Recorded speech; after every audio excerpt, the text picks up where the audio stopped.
आपण पाहत आहोत SN न्यूज मराठी। लाईक करा, शेअर करा, सबस्क्राइब करा व रहा आमच्या सोबत अपडेट। क्रांतीवीर राजे उमाजी नाईक यांच्या 234व्या या जयंतीच्या निमित्तानं या ठिकाणी उपस्थित असलेले आपल्या तालुक्याचे तरुण आमदार, आमचे सहकारी सन्माननीय डॉक्टर बाबासाहेब देशमुख, आपल्या सगळ्यांचे आमचे ज्येष्ठ नेते, या तालुक्याचे माजी आमदार, कार्यसम्राट पाणीदार माजी आमदार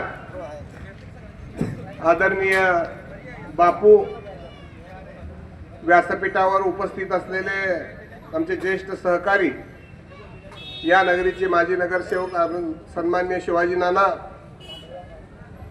तालुक्याच्या अनेक चळवळीमध्ये, विकास कामामध्ये ज्यांचा हिरिरीने वाटा असतो, सन्माननीय अरविंद केदार, माझा सहकारी विनोद रणदिवे, मिलिंद बनसोडे, आमचा दामोदर साठे, आमचे दुसरे तरुण सहकारी तौफिक भाई मुल्ला, बापूसाहेब भाटकरे, ॲडव्होकेट आमचे सहकारी महादेव कांबळे, दत्तात्रय जानकर, हनुमंतराव चव्हाण, ज्यांनी नेहमीच प्रत्येक समाजाच्या अडीअडचणी सोडवण्याच्या दृष्टिकोनातून सगळ्या गोष्टी बाजूला ठेवून हिरिरीनं सातत्यानं 24 तास वेळ देणारा सगळ्यांचा सहकारी आपला बापूसाहेब ठोकळे, आमचे तरुण सहकारी गुंडा खटकाळे, समीर पाटील, माझे सहकारी बाबा बनसोडे, येसूबाई फारूक, दुसरे आमचे शौकतबाई, ॲडव्होकेट माने, आद्य क्रांतीवीर उमाजी नाईक प्रतिष्ठानच्या वतीनं या ठिकाणी आज हा कार्यक्रम आयोजित केलेला आहे।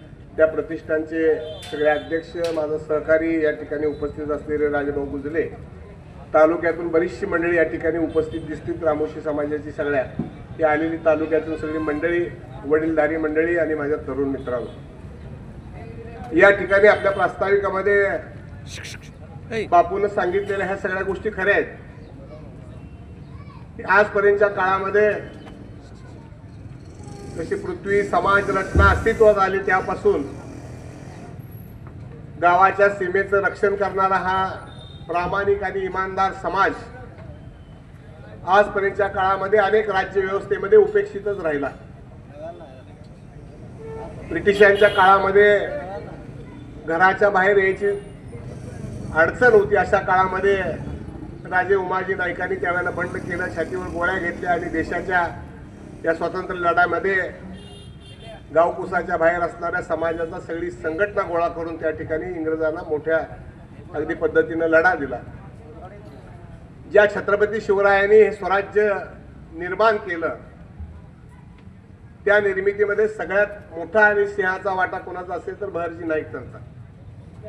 या समाजाचं फार मोठं उपकार आपल्या देशावर आणि आपल्या राज्यावर मोठं असताना सुद्धा बापूनं मांडलेली जी मागणी आहे, मी काय फार वेळ भाषण करणार नाही, मला अजून ह्याच जयंतीला 2-3 ठिकाणी जायचं, आम्हाला तिघांनाही गडबडच आहे। या ठिकाणी सांगोला शहरामध्ये एक स्मारक असावं